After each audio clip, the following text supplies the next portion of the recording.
Dan bukankah untukmu agamamu dan untukku agamaku? Lalu jika demikian, dalam hal apa argumentasimu akan dibenarkan? Atau bagaimana jika Anda diperhadapkan ketika ayat-ayat kitab sucimu kami gunakan untuk mendukung tafsir Trinitas atau mendukung keilahian Yesus Kristus? Hola netizen yang tercinta, media sosial tengah ramai dengan pernyataan dari Elia Miron yang membahas terkait tafsir ayat Injil yang ada di dalam Al-Quran. Sehingga melalui pernyataannya itu, Elia Miron meminta agar Kementerian Agama mereformasi ayat-ayat Injil yang ada di Al-Quran. Karena hal ini pun membuat netizen yang budiman dan juga ahli agama turun tangan. Salah satu netizen yang terhormat meluruskan, isi kitab suci agama Islam memang dari dulu seperti hal itu isinya tanpa ada perubahan. Setelah pernyataannya itu ramai dibahas oleh netizen yang berbakti, Elia Miron pun membuat klarifikasi. Kemudian Elia Miron mengungkapkan maksudnya agar tidak banyak orang yang salah paham. Sebagai informasi, Elia Miron tengah menuai sorotan dan menjadi tokoh yang banyak diikuti. Sosok influencer ini memiliki ratusan ribu pengikut di sejumlah platform sosial media. Agama Elia Miron sendiri merupakan Kristen Protestan. Elia juga cukup berani dan lantang menyampaikan pendapatnya. Sementara itu, terkait jenis kelamin, berdasarkan dari podcast Dr. Richard Lee, Elia mengungkapkan bahwa dia adalah seorang laki-laki. Ini menginginkan reformasi Al-Quran. Barang siapa yang bertelinga hendaklah ia mendengar. Shalom semua, damai surgawi dari Sang Bapa menyertai kita sekalian dan turun atasmu. Wanita muda dan cantik ini merupakan salah satu wanita yang salah memahami berkaitan dengan surat terbuka saya kepada Kementerian Agama mengenai ayat-ayat Injil yang digunakan di dalam tafsir keyakinan agama tertentu, di mana beliau menyimpulkan bahwa saya meminta Kementerian Agama untuk mereformasi kitab suci mereka. Hal ini merupakan kesalahan dalam daya tangkap, di mana saya meminta Kementerian Agama untuk melakukan reformasi agar ayat-ayat Injil tidak dimasukkan ke dalam tafsir keyakinan agama tertentu. Sehingga reformasi yang saya maksudkan adalah agar ayat-ayat kitab suci dalam keyakinan kami tidak digunakan untuk mendukung tafsir keyakinan lain. Karena bagaimanapun ayat-ayat Injil dalam kekristenan hanya dimengerti oleh kalangan kami sendiri, bukan malah ditafsirkan berbeda dengan penafsiran kami. Dan tentu hal ini bertujuan agar tidak terjadi kesalahpahaman di antara kedua belah pihak. Sedangkan di sisi lain ada asumsi teologi yang menyatakan bahwa kitab Taurat dan juga kitab Injil telah dipalsukan. Yang menjadi pertanyaan saya, lantas mengapa yang sudah dipalsukan masih tetap digunakan di dalam tafsir tertentu? Bukankah seharusnya yang palsu tidak dapat digunakan untuk mendukung tafsir yang dianggap sebagai sebuah kebenaran? Artinya kitab Taurat dan juga kitab Injil yang dipalsukan itu bukanlah Injil dan juga Taurat yang dipegang kekristenan saat ini. Karena yang dipalsukan merupakan kitab Taurat yang diturunkan kepada Nabi Musa dan juga kitab Injil yang diturunkan kepada Nabi Isa. Sedangkan fakta bahwa Torah atau Taurat dalam kekristenan bukanlah yang diturunkan kepada Nabi Musa, melainkan yang ditulis Musa dan dilanjutkan oleh Yosua. Dan Injil yang diyakini kekristenan bukanlah Injil yang diturunkan kepada Nabi Isa, melainkan kitab Injil yang ditulis oleh para murid dan para rasul, karena Yesus Kristus tidak pernah membawa kitab. Sehingga hal ini berarti kitab Taurat dan juga kitab Injil yang harus Anda yakini dalam rukun iman Anda bukanlah Taurat dan juga Injil yang kami yakini dalam kekristenan. Karena kami tidak pernah meyakini bahwa Taurat dan juga Injil itu merupakan kitab yang masing-masing diturunkan kepada Musa dan juga Isa. Karena baik Taurat dan juga Injil merupakan kitab yang dituliskan langsung oleh Musa dan juga para murid Yesus yang kemudian dikumpulkan menjadi Injil sinoptik, bukan yang diturunkan secara langsung. Lantas, jika Taurat dan Injilnya juga merupakan dua hal yang berbeda, lantas mengapa masih menggunakan ayat di dalam Injil kami dan Taurat kami untuk mendukung atau digunakan dalam tafsir tertentu?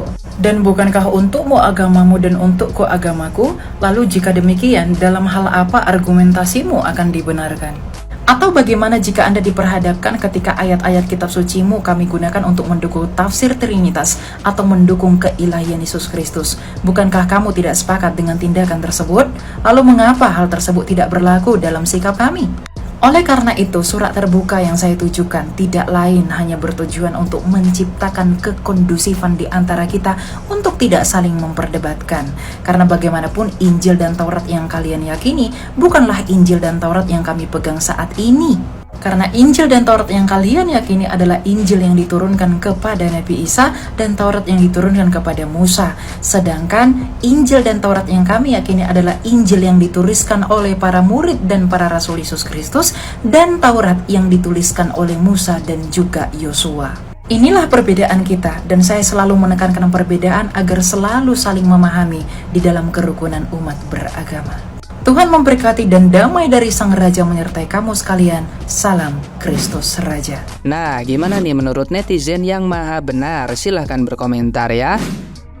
Gue tuh cuma pengen nyadarin kalian ya, bahwa si Elia itu di podcastnya Dr. Richard itu bener-bener asbun. Kenapa asbun ya? Dia itu kadang kurang konsisten dengan apa yang dia omongin gitu saat podcast. Ya, contoh dia bilang ini bukan masalah perang antara Israel dan Palestina, itu bukan tentang sentimen agama gitu ya, tapi dia ujuk-ujuk beralih selalu ngomongin Bible di podcast ya, selalu di pernyataan dia nyangkut-nyangkutin pedoman hidup dia Bible. Jadi kan nggak make sense gitu loh. Nah, ada lagi, dia itu juga nyangkut-nyangkutin Hamas gitu ya. Ngapain gitu, itu bukan urusan lu ya. Lu juga nggak tahu juga asal bunyi tentang Hamas gitu. Itu yang gue pengen jelasin, dan gue jengkel gitu loh teman-teman. Padahal kalau dilihat itu pernyataan dia, terus juga kalau gue pernah lihat di live-nya dia, ya sebenarnya yang bikin pecah belah tuh orang-orang kayak gini gitu loh, yang bikin Indonesia itu nggak rukun gitu antar agama ya. Biasanya kita menjunjung tinggi toleransi, jadinya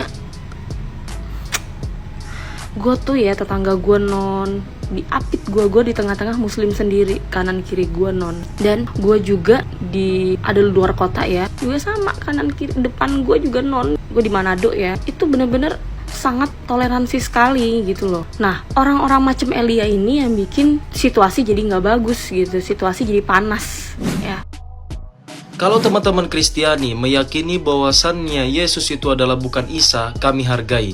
Tapi dalam teologi Islam dan pemahaman bagi teman-teman Islam yang lainnya, Yesus itu adalah Isa, tapi hanya sebagai utusan Tuhan saja, utusan Allah saja, layaknya nabi-nabi yang lainnya. Karena Nabi Isa ini membawa kitab yang dimana kaum muslim wajib mengimani karena pernah ada, yaitu adalah kitab Injil. Fakta sejarah sudah dibelokkan oleh kaum-kaum terdahulu, kaum-kaum dulu sebelum Nabi Muhammad SAW, dan Al-Quran datang untuk mengantisipasi atau membenarkan dari hal yang memang sudah dibelokkan itu. Al-Quran itu suci dari campur aduk tangan manusia, itu murni firman Allah Subhanahu wa Ta'ala. Kita teman-teman muslim wajib mengimani bahwasannya ada kitab yang pernah ada sebelum Al-Quran, yaitu adalah Injil. Akan tetapi Al-Quran ini hadir untuk membenarkan pemahaman-pemahaman yang salah ketika adanya Injil. Bukan kitab Injil yang salah, tapi kaum-kaum terdahulu, kaum Bani Israel.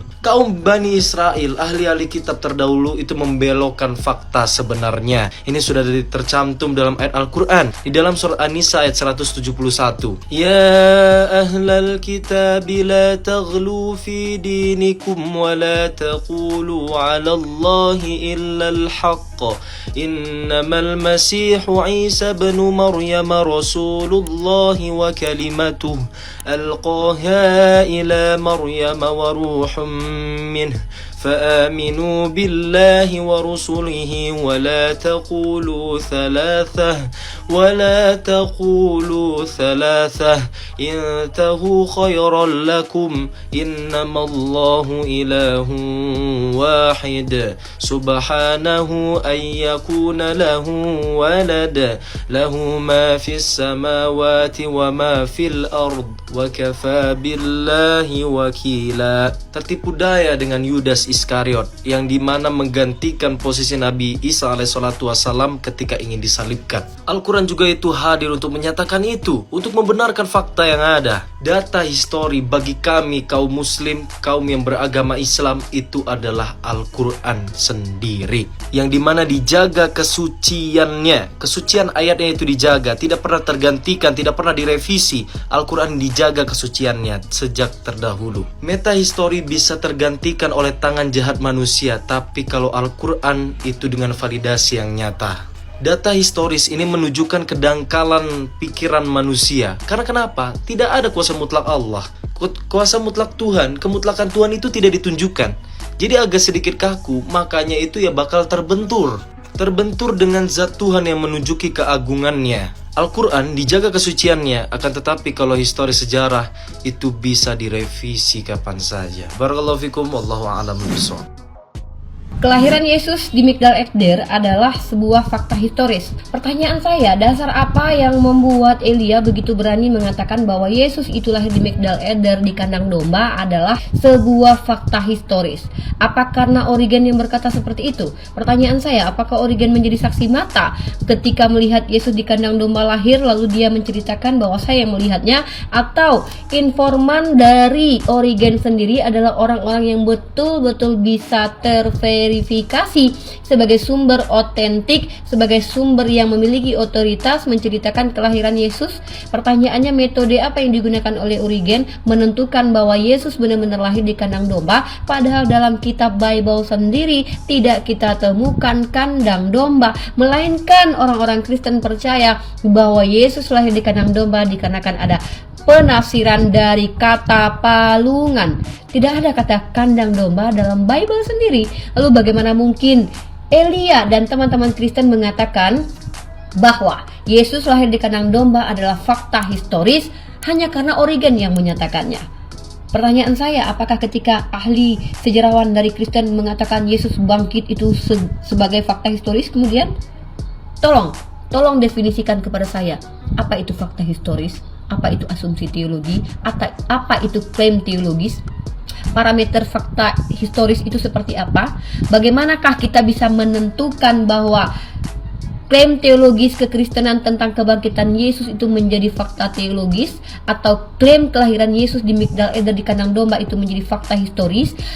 Bukti-bukti ilmiah apa yang bisa kita dapatkan sehingga kelahiran, kebangkitan Yesus betul-betul dianggap sebagai fakta historis secara universal dalam ranah akademis, bukan dalam ranah imani? Saya butuh datanya.